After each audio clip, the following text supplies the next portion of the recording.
আমাদের বঙ্গবন্ধুর নাতনি মাননীয় প্রধানমন্ত্রীর কন্যা সাইমা অজেদ পুতুল অটিজম নিয়ে সারা বিশ্বে কাজ করে প্রশংসিত হয়েছেন এবং উনি সাউথ ইস্ট এশিয়ার রিজনাল ডিরেক্টর হিসেবে যিনি এখন হোয়ের অধীনে থেকে দায়িত্ব পালন করছেন। আর সেই দেশেই অটিজমের নাম ধারণ করে কিছু অসহায় গরিব বয়স্ক বাক প্রতিবন্ধীহীন প্যারালাইজড ভারসাম্যহীন মানুষগুলিকে সে বিভিন্ন জায়গা থেকে কালেকশন করে অটিজমের নাম দিয়ে ফেসবুক ফলোয়ারে বিভিন্ন মানুষের কাছ থেকে টাকা কালেকশন করে সেই টাকাগুলি নিজে আত্মসাৎ করছেন। গতকাল ডাক্তারকেও জিজ্ঞাসাবাদ করেছি, আজকে তার ওয়াইফকেও জিজ্ঞাসাবাদ করেছি। বিষয়টা হচ্ছে ডাক্তারও কালকে বলেছে যে তার নামে যে সার্টিফিকেট দিত বা সার্টিফিকেটের সিল এবং স্বাক্ষর দিতেন সে তার কোনোটাই জানতেন না, ওটা ডেথ সার্টিফিকেট বিষয়টা। আর মাসে তাকে একবার নিয়ে আসতো, আইসা তো সে তাকে ঘুরাই নিত, সেই হিসাবে তাকে 12,000 টাকা দিত, এই কথাটা সে বলেছে। তবে এই ধরনের যে সে একটা জালিয়াতি করেছে, তার নামে ডেথ সার্টিফিকেট বানিয়ে সিল এবং সই জাল করেছেন, সেটা সব কিছুই জানতেন না। আজকে তার ওয়াইফকে জিজ্ঞাসাবাদ করা হয়েছে।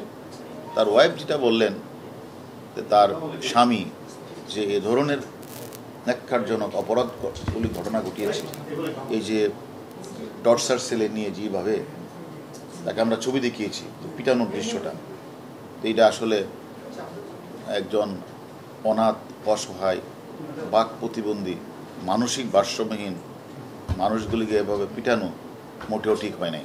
তার বিচার এই জন্য তার বিচার হতে হবে, এই কথাটা উনি বলেছেন।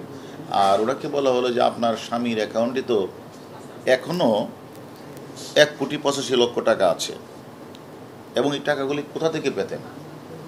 তখন উনি বলল যে আমাকে তার অ্যাকাউন্ট কোথায় আছে বা অ্যাকাউন্টের সাথে আমার ফাউন্ডেশন আছে, কোনোটার সাথে আমাকে সম্পৃক্ত করে নাই। আমি সরকারি চাকরি করি, সে কোনোটাই আমাকে সম্পৃক্ত করে নাই। অর্থাৎ এবং সে এটাও তাকে আমি বললাম যে এই যে কোনো এতগুলি রোগী ধরলেন, রোগী বললাম যে তারা বাক প্রতিবন্ধী, তারা বৃদ্ধ, তারা প্যারালাইজড, এই মানুষগুলি এখানে যে থাকে তাদের তো প্রায়শই ডাক্তারের প্রয়োজন হয়। সে যে কোথাও কোনোদিন ডাক্তারের কাছে নিত না, সে সম্পর্কে তো আপনি তো একজন নার্স, আপনাদের তাকে দামাইকে বলতে পারতেন। সে বলছে আমি তাকে বললেও তো সে আমার কথা শুনতো না। এইভাবে আমরা মিল্টন সমাদ্দারকে আমরা জিজ্ঞাসাবাদ করছি। জিজ্ঞাসাবাদে আসলে ভয়াবহ লোমহর্ষক সব ঘটনা বের হয়ে আসছে তার কাছ থেকে। এবং যে ছেলেটা ওই উজিরপুর থেকে বাবাকে পিটিয়ে ঢাকায় এসে ওষুধের দোকান থেকে চুরি করে তারপরে সেখানে এসে হঠাৎ করে তিনি সেখানে একটা বৃদ্ধাশ্রম, অর্থাৎ অসহায় গরিব শিশু, বৃদ্ধ, প্যারালাইজড, বাক প্রতিবন্ধীহীন, তারপরে হলো মানসিক ভারসাম্য মানুষগুলিকে সে বিভিন্ন জায়গা থেকে কালেকশন করে সেটা দেখিয়ে তিনি তার যে ফেসবুকে ফলোয়ারদের মাধ্যমে সে টাকা ইনকাম করতেন, বা টাকাগুলি সে খরচ করতেন না। অন্যদিকে ওই গরিব অসহায় মানুষগুলি যে চিকিৎসার জন্য অনেক সময় অপারেশনের প্রয়োজন হতো, হয়তো পচন ধরেছে হাতে, সে হাতও কেটে ফেলতো, আঙ্গুল কেটে ফেলতো, ব্লেড দিয়ে সে কেটে ফেলতো, এই যে রক্ত বের হতো এবং সে শেখা এবং এই যে ব্লেড ছুরি দিয়ে কাটাছেঁড়া রোগীরা যে কষ্ট পেত, আর্তনাদ করত, এই মাদকাসক্ত মিল্টন পৈশাচিক আনন্দ উপভোগ করতেন। এবং সে একরকম সাইকোপ্যাথিক একটা মানুষ, সে কিভাবে মানবতার ফিরিওয়ালা হলেন আমাদের বোধগম্য নয়। এবং সে কিন্তু স্বীকার করেছেন তার অপারেশন থিয়েটারে ছুরি আছে, ব্লেড আছে, এগুলো আমরা উদ্ধার করেছি, এগুলো দিয়ে সে করতেন, সে নিজেও স্বীকার করেছেন। এবং টর্চার সেলে যে সে মানুষগুলিকে যে পিঠাতেন, সে তাদেরকে বানর অভিহিত করতেন এবং তাদেরকে পিটিয়ে সে নিস্তেজ করতেন। এইগুলি আসলে শুনতেও খারাপ লাগে। মিল্টন সমাদ্দার তার এই যে যাতে একদিকে বানর আবার অন্যদিকে তাদেরকে নিস্তেজ করতেন। বাট তারা কারণ স্বাভাবিক কারণেই এই অটিজম বাচ্চা বা মানসিক ভারসাম্য মানুষগুলি, অসহায় মানুষগুলি অনেক সময় হয়তো বা মানে আইন শৃঙ্খলা না থাকারই কথা, তারা হইচি করলেই সে তাদেরকে পিঠাতেন।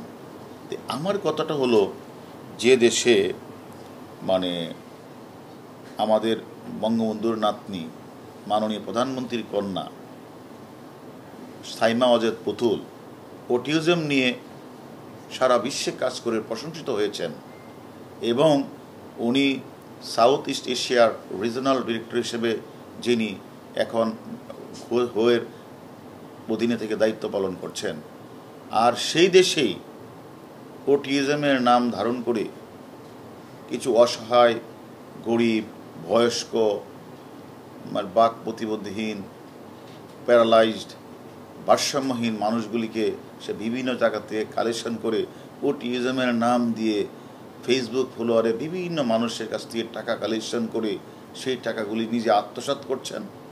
অন্যদিকে এদেরকে চিকিৎসার জন্য একটি টাকা খরচ করছেন না। এটা একটা ভয়াবহ অপরাধ এবং আমি কোনি এদের উল্টো তাদেরকে টর্চারের পরিমাণটা তিনি বেড়ে দিয়েছেন। আরেকটি কথা, যে কথাটা স্বীকার করেছেন, সে নিজেই যে ডেথ সার্টিফিকেট তো বানাতেনি, তাহলে যে 900 লোকের কথা সে বললেন, 900 লোকের রাতের অন্ধকারে জানাজাবিহীন তাদেরকে সে যে কবরের কথা বললেন, এই যে একটা অপরাধ, যে এই জিনিস লোকগুলি কারা, তাদের তো খোঁজখবর না, তাদের তো আত্মীয় স্বজন আছে, একটু খোঁজখবর না দেওয়া, থানার মধ্যে জিডি না করা, হাসপাতালগুলিতে প্রেরণ না করে, এই যে নিজের ইচ্ছা মতো এই যে ভয়াবহ যে অপরাধগুলি উনি করেছেন, আমি মনে করি এগুলি আমাদেরকে খোঁজ নিতে হবে এবং তাকে জবাবদিহিতা করতে হবে যে এই লাশগুলি কোথায় গেলেন। কারণ এই লাশগুলি যে মারাও যায় তো তার রেজিস্টার থাকবে, এখানে চিকিৎসাধীন অবস্থায় মারা গেল, কি হলো তার, এই লোকটা কেন মারা গেল, এটা তো একটা রেজিস্টার থাকবে। সেই রেজিস্টারে তো তার অন্তত থাকার কথা হিসাবটা, যে এই লোকটার বাড়ি কোথায়, তার আত্মীয় স্বজনকে জানানো। সে উল্টা যে মানুষগুলি অসহায় কোনো বাচ্চা বা কোনো শিশুকে নিয়ে দিয়ে আসতো, এই লোকটা যখন কখনো জানতে চাইতো যে আমি যে বাচ্চাটা দিয়ে গিয়েছিলাম কোথায়, উল্টা ওই লোকটাকেই টর্চার সেলে পিটাতো, আর যেন কোনো দিন কেউ সেখানে কারো খোঁজখবর না নিতে পারে।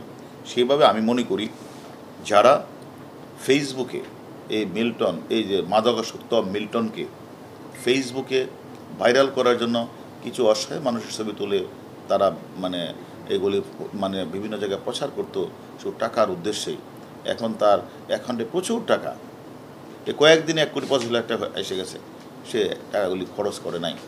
তাহলে তার উদ্দেশ্যটা কি, এটাও আমরা তদন্তে নিয়ে আসছি। তাহলে তুমি যদি মানবতার ফেরিওয়ালাই হই, তাহলে তো তাদের টাকাগুলি খরচ করার কথা, হাসপাতালে পাঠানোর কথা, এবং যদি কেউ মারা যায়, মানুষ মারা যেতেই পারে, তাহলে সেটা হাসপাতালকে জানানো, থানাকে জানানো, মিডিয়াতে বলা বা পেপার পত্রিকায় দেওয়া, যদি তার ঠিকানা না থেকে থাকে, আর ঠিকানা থাকলে তার আত্মীয় স্বজনকে জানানো। সে কোনো কিছুই করলো না, সে 900 লাশ দাপন করলেন, তার কোনো রেজিস্টার নাই। সে এখন বলে যেটা আমাদের স্বীকার করলেন যে আসলে 900 লাশটা আমি বলেছি যে এটা বললে আমি দাপন করেছি, এটা বললে আমার কাছে ফেসবুকে প্রচুর টাকা আসবে, আসলে এত না, আসলে মারা গেছে 135 জন বা 40 জন। তাহলে 135 জনের রেজিস্টারি নামটা দেখাও। তা আসলে সে যে আরও আমাদের তদন্ত বাকি আছে, আমরা তাকে জিজ্ঞাসাবাদ করব যে টাকাগুলি কোথায় পাচার করেছেন, সে কেন পিটাতেন, সে কেন মানে ডাক্তার রাখতেন না, সে কেন এদেরকে হাসপাতালে পাঠাতেন না, এগুলি আমরা তার কাছ থেকে আরও তথ্য নিব। আমি মনে করি যে আজকে যে অসুস্থ হয়ে মানুষ হাসপাতালে আসে, আর যদি এই মিল্টন এই যে এতগুলি মৃত্যুর ঘটনা, এই সবগুলি জবাবদিহি ঘটনা তাকে করতে হবে।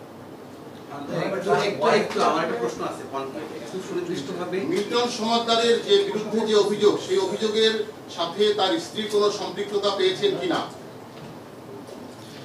আমি মনে করি দিনের পর দিন, রাতের পর রাত কীভাবে বিভিন্ন জায়গা থেকে কোটি কোটি টাকা সংগ্রহ করে আত্মমানবতার তথাকথিত সেবার নামে উনি টাকাগুলি আত্মসাৎ করেছেন, আর ওই রোগীগুলিকে দেখিয়ে টাকা ইনকাম করেছেন, অন্যদিকে সেবা তিনি দেন নাই, ডাক্তারের কাছে পাঠান নাই, সে নিজে একজন নার্স, সে স্বীকার করেছে সেখানে যেতেন। তাহলে এই যে অনিয়মগুলি হয়েছে, এই অনিয়মগুলির বিরুদ্ধে উনি তো কোথাও কোনো প্রতিবাদও করেন নাই, থানাকে অবগত করেন নাই, কাউকে অবগত করেন নাই। তো আমি তো মনে করি প্রাথমিক তাকে জিজ্ঞাসাবাদে আমার কাছে মনে হয়েছে তার জামাইয়ের হাজব্যান্ড তো তার হাজব্যান্ড যে কাজগুলি করেছে সেখান থেকে উনি দায় এড়াতে পারেন না।